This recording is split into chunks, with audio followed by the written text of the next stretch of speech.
आप हंस रहे हैं, लेकिन ये गंभीर बात, लैटरल एंट्री और निजीकरण के जरिए ये सरकार आरक्षण को कमजोर करने का काम कर रही है। अगर लोकसभा में ये नतीजे नहीं आए होते तो ये संविधान बदलने का काम भी शुरू कर लेते। इस चुनाव में हारते हारते जीतने से इन्हें एहसास हुआ कि ये संविधान बदलने की बात इस देश में नहीं चलेगी। सत्ता पक्ष के मेरे साथी ने इसका जिक्र किया।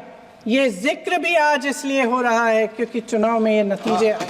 नमस्कार माननीय अध्यक्ष महोदय जी, आज आपने मुझे इस सभा में बोलने का मौका दिया, इसके लिए मैं आपकी बहुत बहुत आभारी हूँ। सबसे पहले जो सुरक्षाकर्मी, जो जवान अफसर 13 दिसंबर को संसद की सुरक्षा के लिए शहीद हुए, उनके प्रति मैं श्रद्धांजलि व्यक्त करना चाहती हूँ। महोदय, हजारों साल पुरानी हमारी देश की, धर्म की एक पुरानी परंपरा रही है। ये परंपरा संवाद, चर्चा की रही है। एक गौरवशाली परंपरा है जो दर्शन ग्रंथों में, वेदों में, उपनिषदों में दिखती है। वाद विवाद और संवाद की हमारी पुरानी संस्कृति है। अलग अलग धर्मों में भी, इस्लाम में, सूफियों में, बौद्ध धर्म में, जैन धर्म में, सिख धर्म में भी ये वाद संवाद, ये चर्चा बहस, इसकी संस्कृति रही है। इसी परंपरा से उभरा हमारा स्वतंत्रता संग्राम। हमारा स्वतंत्रता संग्राम विश्व में एक अनोखा संग्राम था, एक अनोखी लड़ाई थी जो अहिंसा और सत्य पर आधारित थी। ये वाद संवाद की जो परंपरा है, इसको इस संग्राम ने आगे कैसे बढ़ाया? क्योंकि ये जो संग्राम था, ये जो लड़ाई थी हमारी आज़ादी के लिए, एक बेहद लोकतांत्रिक लड़ाई थी। इसमें देश के किसान, देश के जवान, देश के मजदूर, देश के अधिवक्ता, देश के बुद्धिजीवी, चाहे किसी भी जाति के हो, चाहे किसी भी धर्म के हों, चाहे किसी भी भाषा को बोलते हों, सब इस स्वतंत्रता संग्राम में शामिल हुए। सब ने हमारे देश की आज़ादी की लड़ाई लड़ी।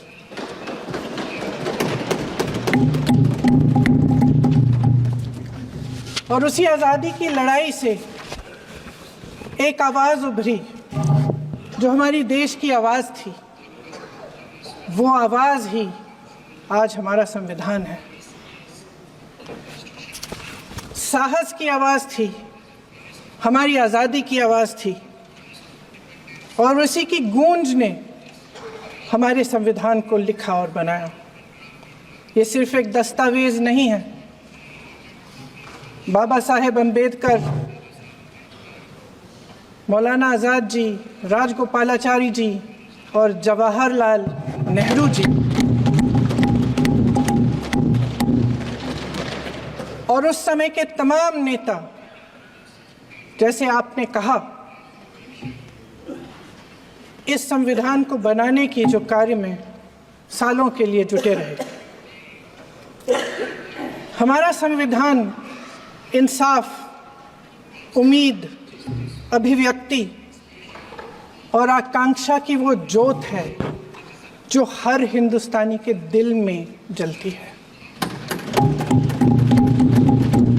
अध्यक्ष महोदय, इस ज्योत ने हर एक भारतीय को ये पहचानने की शक्ति दी कि उसे न्याय मिलने का अधिकार है, कि उसमें अपने अधिकारों के लिए आवाज़ उठाने की क्षमता है, कि जब वो आवाज़ उठाएगा तो सत्ता को उसके सामने झुकना पड़ेगा। इस संविधान ने हर एक देशवासी को ये अधिकार दिया कि वो सरकार बना भी सकता है और सरकार बदल भी सकता है। ये ज्योत जो हर हिंदुस्तानी के दिल में जलती है, उसने हर हिंदुस्तानी को ये विश्वास दिया कि देश की संपत्ति में, देश की दौलत में, संसाधनों में उसका भी हिस्सा है, कि उसे एक सुरक्षित भविष्य की उम्मीद का अधिकार है, कि देश बनाने में भी उसकी भागीदारी है। उम्मीद और आशा की ये ज्योत मैंने देश के कोने कोने में खुद देखी है। उन्नाव में मैं एक रेप पीड़िता के घर गई, उसे जलाकर मार डाला था। वो शायद 20-21 साल की होगी। हम सबके बच्चे हैं। हम सोच सकते हैं कि अगर हमारी बेटी के साथ बार बार बलात्कार हुआ और फिर जब वो अपनी लड़ाई लड़ने के लिए गई तो उसको जलाकर मार डाला गया होता तो हम पर क्या बीतती। मैं उस बच्ची के पिता से मिली।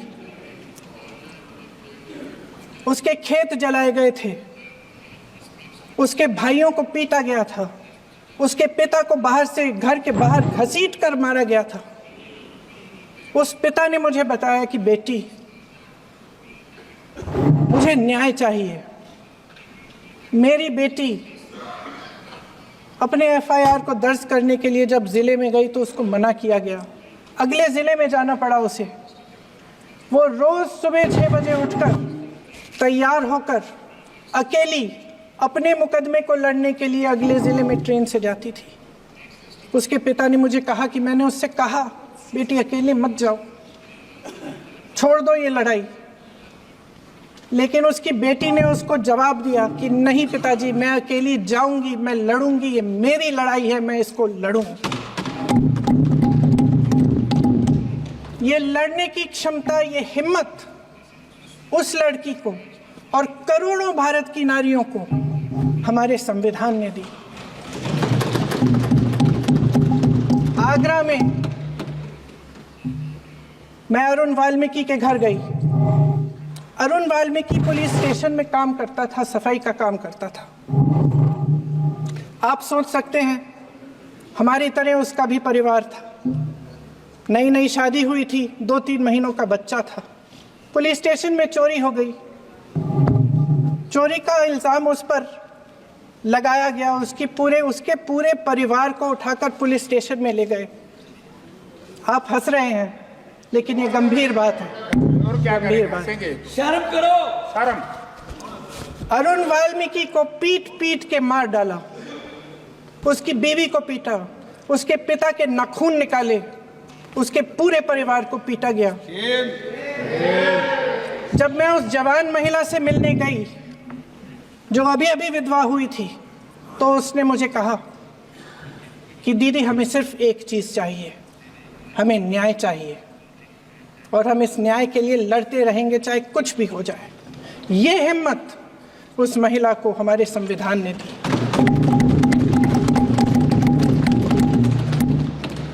संभल के कुछ लोग आए थे हमसे मिलने जो मृतकों के परिवार के सदस्य थे। उसमें 2 बच्चे थे, अदनान और उजैर। आप सुनिए। उसमें 2 बच्चे थे, अदनान और उजैर। एक बच्चा मेरे बच्चे की उम्र का है, दूसरा उससे छोटा 17 साल का है। दर्जी के बेटे थे।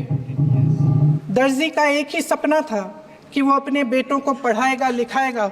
एक बेटा डॉक्टर बनेगा, एक बेटा भी सफल होगा दूसरा बेटा भी अपने जीवन में सफल होगा। उनके पिताजी हर रोज उनको स्कूल छोड़ते थे। उस दिन भी स्कूल छोड़ने के बाद अपनी दुकान में चले गए। उन्हें पता नहीं था कि विवाद हो रहा है। उन्होंने भीड़ देखी, घर आने की कोशिश की तो पुलिस ने गोली से मार डाला। वो 17 साल का बच्चा अदनान मुझसे कहता है, वो 17 साल का बच्चा अदनान मुझसे कहता है कि मैं बड़ा होकर डॉक्टर बन के दिखाऊंगा, मैं अपने पिता का सपना साकार करूंगा। ये सपना, ये आशा उसके दिल में हमारे संविधान ने डाली। अध्यक्ष महोदय, हमारे देश के करोड़ों देशवासियों के संघर्ष में, अपने अधिकारों की पहचान में इनकी कठिन से कठिन परिस्थितियों से लड़ने की अपार हिम्मत में और देश से न्याय की अपेक्षा में हमारे संविधान की ज्योत जल रही है।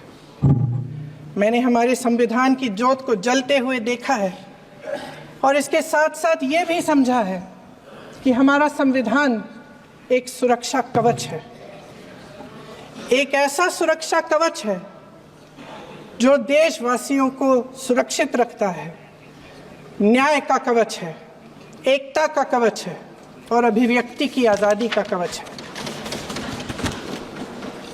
दुख की बात यह है कि मेरे सत्ता पक्ष के साथी जो बहुत बड़ी बड़ी बातें करते हैं, इन्होंने इन 10 सालों में यह सुरक्षा कवच सत्ता पक्ष के मेरे साथियों ने ये सुरक्षा कवच तोड़ने का पूरा प्रयास किया है। संविधान में सामाजिक, आर्थिक और राजनीतिक न्याय का वादा है। ये वादा एक सुरक्षा कवच है जिसको तोड़ने का काम शुरू हो चुका है। लैटरल एंट्री और निजीकरण के जरिए ये सरकार आरक्षण को कमजोर करने का काम कर रही है। अगर लोकसभा में ये नतीजे नहीं आए होते तो ये संविधान बदलने का काम भी शुरू कर लेते। सच्चाई ये है अध्यक्ष महोदय कि आज संविधान बार बार इसलिए कह रहे हैं क्योंकि इस चुनाव में इनको पता चल गया कि इस देश की जनता ही इस संविधान को सुरक्षित रखेगी, कि इस चुनाव में हारते हारते जीतने से इन्हें एहसास हुआ कि ये संविधान बदलने की बात इस देश में नहीं चलेगी। आज जनता की मांग है कि जाति जनगणना हो। सत्ता पक्ष के मेरे साथी ने इसका जिक्र किया। ये जिक्र भी आज इसलिए हो रहा है क्योंकि चुनाव में ये नतीजे आए। ये जाति जनगणना इसलिए जरूरी है ताकि हमें पता चले कि किसकी क्या स्थिति है और नीतियां उस हिसाब से बने। इनकी गंभीरता का प्रमाण ये है कि जब चुनाव में पूरे विपक्ष ने जोरदार आवाज उठाई कि ये जाति जनगणना होनी चाहिए तो इनका जवाब देखिए। इनका जवाब भैंस चुरा लेंगे, मंगलसूत्र चुरा लेंगे, इनका ये जवाब था। ये गंभीरता है इनकी जाति जनगणना पर। महोदय, हमारे संविधान ने आर्थिक न्याय की नींव डाली, किसानों, गरीबों और को जमीन बांटी, भूमि सुधार किया, जिसका नाम लेने से कभी कभी आप झिझकते हैं और कभी कभी उनका नाम धड़ाधड़ इस्तेमाल किया जाता है अपने आप को बचाने के लिए। उन्होंने HAL, BHEL, SAIL, गेल, ONGC, NTPC, railways, IIT, IIM, oil refinery, तमाम PSU बनाए। अध्यक्ष महोदय, उनका नाम पुस्तकों से मिटाया जा सकता है, उनका नाम भाषणों से मिटाया जा सकता है, लेकिन जो उनकी भूमिका रही इस देश की आज़ादी के लिए और इस देश के निर्माण के लिए, वो इस देश में से कभी मिटाया नहीं जा सकता। 75 सालों में जनता का भरोसा रहा कि नीतियाँ बनेंगी तो जनता की भलाई के लिए बनेंगी। जल जंगल जमीन का अधिकार मिला आदिवासी भाई बहनों को। इंदिरा जी ने बैंकों का राष्ट्रीयकरण करवाया, खदानों का राष्ट्रीयकरण कराया। कांग्रेस और यूपीए की सरकारों में शिक्षा का, भोजन का अधिकार मिला। 75 सालों में जनता का भरोसा मिला। पहले संसद चलती थी तो जनता की उम्मीद होती थी कि सरकार महंगाई और बेरोजगारी पर चर्चा करेगी, कोई उपाय निकालेगी, कोई रास्ता निकालेगी। लोग मानते थे कि अगर कोई नई आर्थिक नीति बनेगी तो देश की अर्थव्यवस्था को मजबूत बनाने के लिए बनेगी, तो भारतीय बाजार को मजबूत बनाने के लिए बनेगी, उनके भविष्य को मजबूत बनाने के लिए बनेगी। किसान और आदिवासी भाई बहन भरोसा करते थे कि यदि जमीन के कानून में संशोधन होगा तो उन्हीं की भलाई के लिए होगा। आप नारी शक्ति की बात करते हैं। आज चुनाव की वजह से शायद इतनी बातचीत हो रही है नारी शक्ति के बारे में, क्योंकि हमारे संविधान ने महिलाओं को यह अधिकार दिया, उनकी शक्ति को परिवर्तित किया वोट में। और आज आपको पहचानना पड़ रहा है कि महिलाओं के बिना, कि नारी शक्ति के बिना ये सरकारें नहीं बन सकती हैं। इसीलिए आज आप नारी शक्ति की बातें दोहरा रहे हैं। जो आप नारी शक्ति का अधिनियम लाए हैं उसको लागू क्यों नहीं करते? वो 10 साल बाद लागू क्यों होगा? क्या आज की नारी 10 साल इंतजार करेगी उसके लागू करने के लिए? क्या बात है, क्या बात है।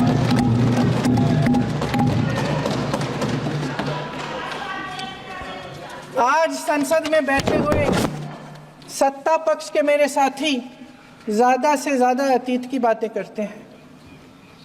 1921 में क्या हुआ, कब हुआ, नेहरू जी ने क्या किया।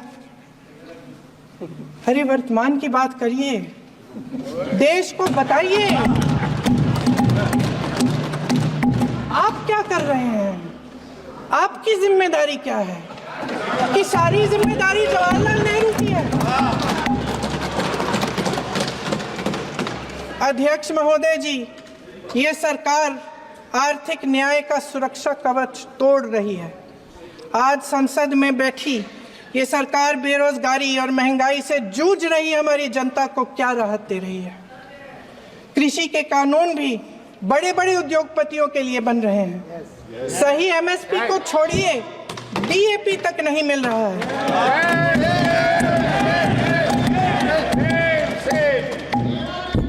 वायनाड से लेकर ललितपुर तक इस देश का किसान रो रहा है।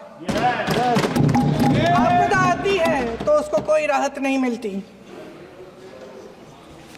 भगवान भरोसे है आज इस देश का किसान, उसको छोड़ दिया गया है।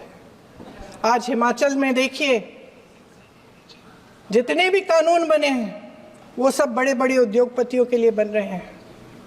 हिमाचल में जो सेब उगता था उसके जो छोटे छोटे किसान हैं वह रो रहे हैं, क्योंकि एक व्यक्ति के लिए सब कुछ बदला जा रहा है। सुनने की हिम्मत रखो। मैं अध्यक्ष महोदय जी, अध्यक्ष महोदय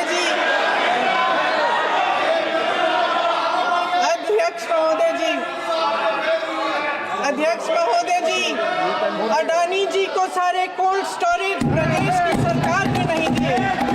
अडानी जी को सारे कोल्ड स्टोरेज आपकी सरकार ने दिए। देश देख रहा है कि एक व्यक्ति को बचाने के लिए 142 करोड़ देश की जनता को नकारा जा रहा है। सारे बिजनेस, सारे संसाधन, सारी दौलत, सारे मौके एक ही व्यक्ति को सौंपे जा रहे हैं। सारे बंदरगाह, एयरपोर्ट्स, सड़कें, रेलवे का काम, कारखाने, खदाने, सरकारी कंपनियां सिर्फ एक व्यक्ति को दी जाए।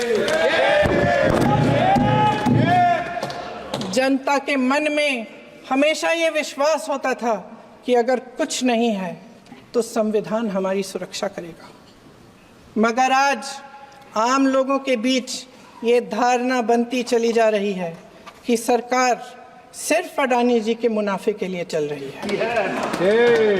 देश में बहुत तेजी से गैर बराबरी बढ़ रही है।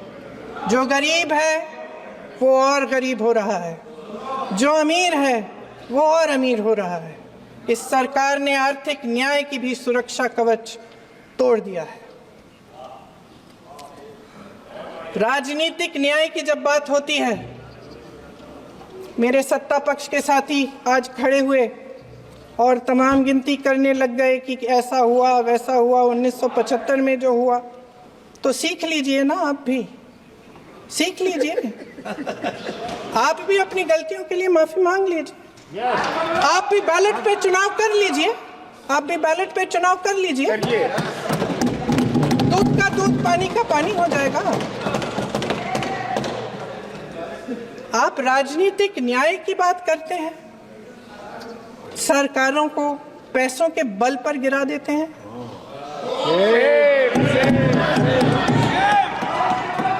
मेरा आग्रह है कि अपन संविधान में सकारात्मक बोले।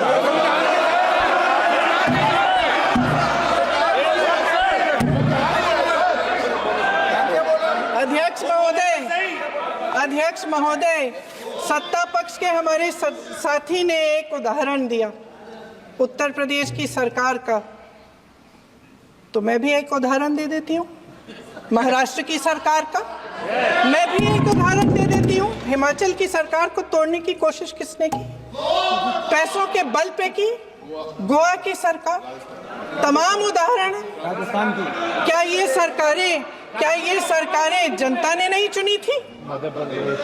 क्या संविधान इन पर लागू नहीं था? पूरी देश की जनता जानती है कि इनका हंसती है, जानती है कि इनके यहाँ तो वॉशिंग मशीन है।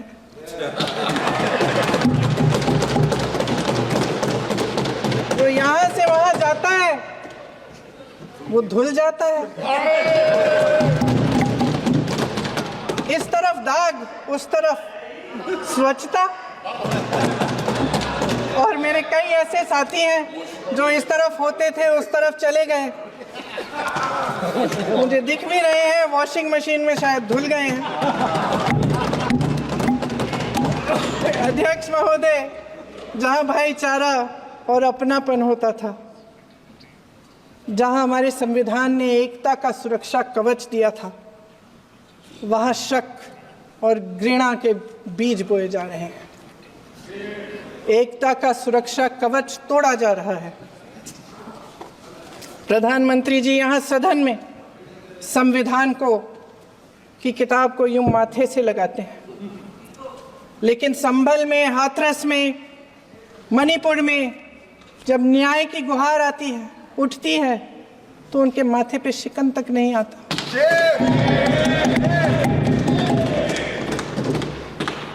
शायद समझ नहीं पाए हैं कि भारत का संविधान संघ का विधान नहीं है।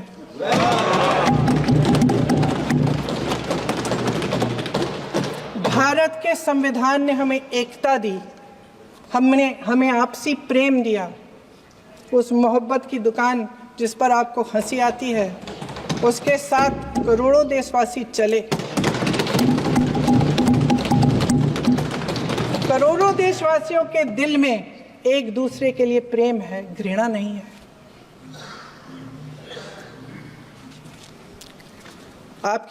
इनकी जो विभाजनकारी नीतियां हैं, उसका नतीजा हम रोज देखते हैं। राजनीतिक फायदे के लिए संविधान को छोड़िए, देश की एकता को भी ये रख नहीं सकते, इसकी सुरक्षा नहीं कर सकते। हमने संभल में देखा, मणिपुर में देखा। दरअसल इनका कहना है कि अलग अलग इस देश के अलग अलग हिस्से हैं, लेकिन हमारा संविधान कहता है कि ये देश एक है और ये देश एक रहेगा। जहां खुला विवाद होता था, अभिव्यक्ति का सुरक्षा कवच होता था, इन्होंने भय का माहौल पैदा किया है। सत्ता पक्ष के मेरे साथी अक्सर 75 सालों की बात करते हैं, लेकिन इन 75 सालों में ये उम्मीद, आशा, ये अभिव्यक्ति की ज्योति कभी थमी नहीं, कभी बुझी नहीं। इस देश की जनता ने खुलकर आलोचना की, निडर होकर धरने किए, प्रदर्शन किए।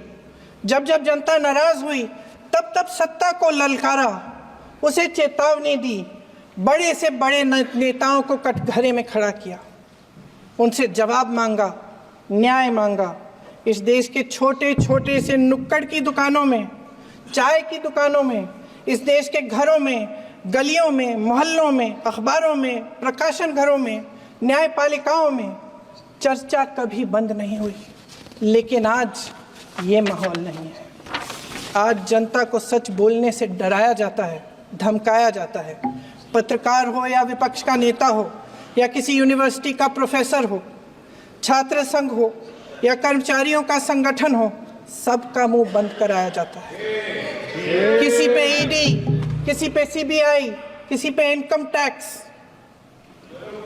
फर्जी मुकदमे लगवाए जाते हैं, जेल में डाल दिया जाता है। विपक्षी नेताओं को जेल में डाल दिया जाता है, उनको सताया जाता है।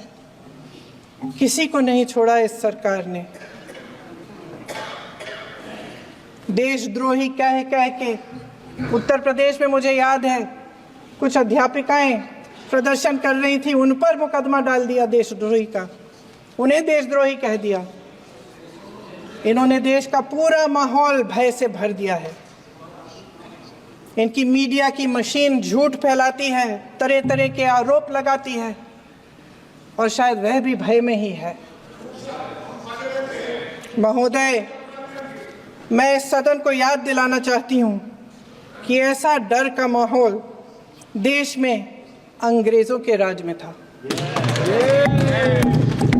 जब इस तरफ बैठे हुए गांधी की विचारधारा वाले लोग आज़ादी की लड़ाई लड़ रहे थे और उस तरफ वाली विचारधारा वाले लोग भय में रहकर अंग्रेजों के साथ साठ-गांठ कर रहे थे।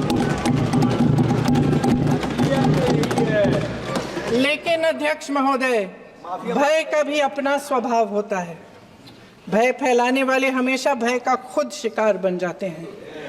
ये प्रकृति का नियम है। आज इनकी भी यही हालत हो गई है। भय फैलाने के इतने आदी हो गए हैं कि खुद भय में रहने वाले हैं।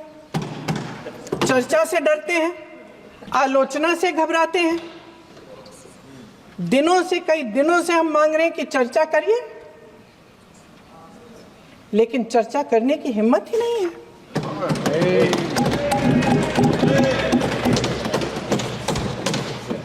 एक कहानी होती थी अध्यक्ष महोदय, शायद बचपन में आपने भी सुनी होगी। राजा भेष बदलकर बाजार में आलोचना सुनने जाता था। ये सुनने जाता था कि प्रजा मेरे बारे में क्या कह रही है, मैं सही रास्ते पे चल रहा हूँ कि नहीं। लेकिन आज का राजा, भेष तो बदलते हैं आज के राजा, शौक तो है उनको भेष बदलने का, लेकिन न जनता के बीच जाने की हिम्मत है और ना आलोचना सुनने की। महोदय, मैं तो सदन में नहीं हूँ।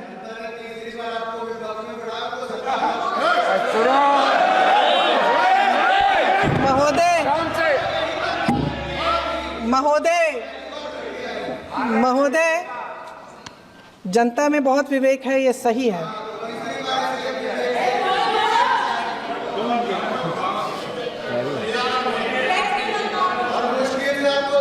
अच्छा महोदय, मैं सदन में नहीं हूँ, कुछ हाँ ठीक है, मैं सदन में नहीं हूँ, मात्र 15 दिनों से आ रही हूँ। लेकिन मुझे ताज्जुब होता है कि इन 15 दिनों में इतनी बड़े इश्यूज हैं, इतनी बड़ी बातें हैं, प्रधानमंत्री जी मात्र एक दिन के लिए, शायद 10 मिनट के लिए दिखे हैं सब।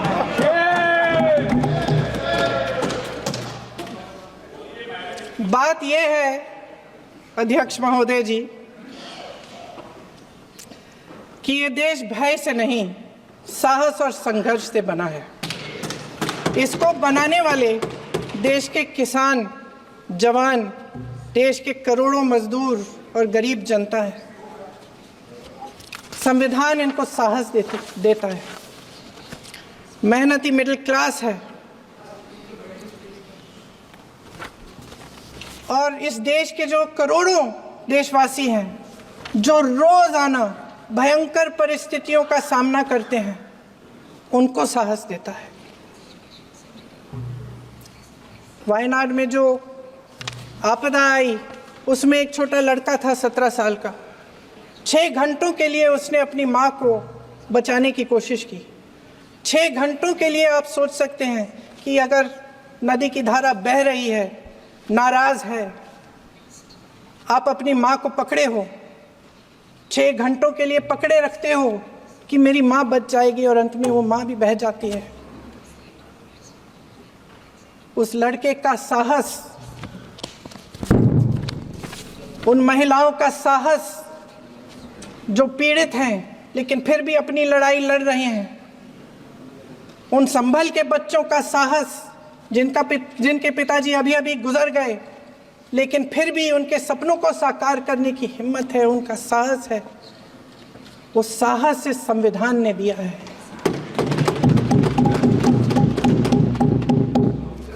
वो आत्मविश्वास इस संविधान ने दिया है। ये देश भय से नहीं चल सकता, ये देश साहस से ही चलेगा।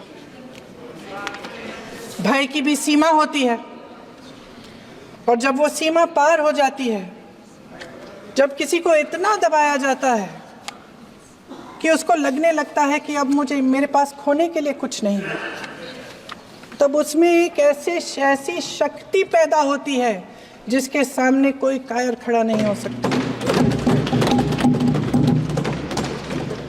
ये देश कायरों के हाथों में ज्यादा देर तक कभी नहीं रहा है।